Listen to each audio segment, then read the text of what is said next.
Pourquoi les stars sont-elles autant sollicitées? Les célébrités ont leur utilité. Que ce soit pour l'Amphare ou pour d'autres galas de charité, il faut savoir bien s'entourer.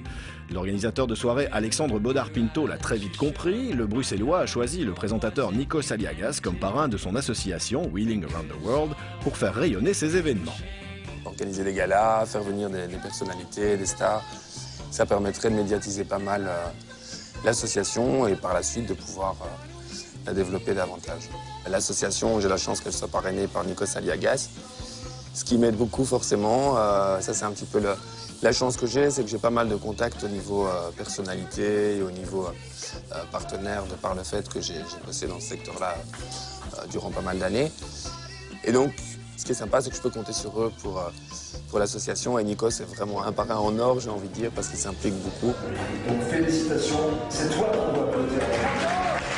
Pour l'image de la SBL, d'avoir la personnalité qui donne un peu de crédibilité, que ce soit une personnalité politique ou une personnalité simplement médiatique, donne de la crédibilité à l'événement.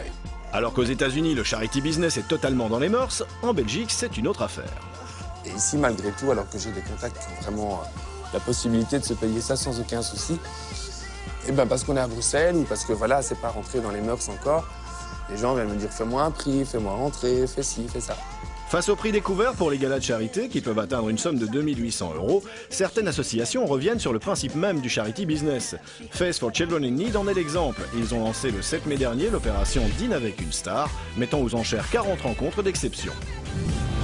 Ça, c'est vraiment important à retenir, c'est que grâce au restaurant qui nous offre tous ces dîners, tout l'argent, vraiment de A à Z, le moindre euro qui sera récolté, ira directement à l'association Face.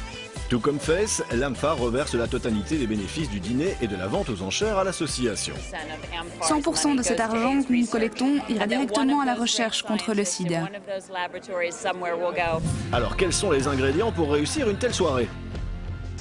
Impliquer des gens de manière légère, comme on le fait avec les personnalités. Effectivement, avoir, grâce à son réseau, accès à des choses gratuitement, donc pour qu'il y ait le minimum d'investissement. Essayer de trouver des partenaires qui vont me donner ces bouteilles de champagne. Je vais essayer de trouver un partenaire au niveau hôtelier, comme je l'ai fait avec le Majestic. En dehors du fait de rechercher de l'argent, il y a aussi le fait de minimiser les coûts au maximum. Mais surtout, il faut une idée pour laquelle les gens paieraient de toute façon et qui soit un peu hors du commun, un peu exceptionnelle. Et s'ils peuvent payer un peu plus parce que c'est pour une association, tant mieux. Si le public est parfois prêt à mettre 2 800 € pour l'Amphare, certaines stars peuvent demander jusqu'à 100 000 € juste pour apparaître dans ces événements. Heureusement, quelques célébrités respectent le charity business. Angelina Jolie, Sharon Stone, mais aussi Eva Longoria se sont toujours dévouées aux œuvres caritatives et gratuitement, juste pour la bonne cause, des modèles à suivre de très près.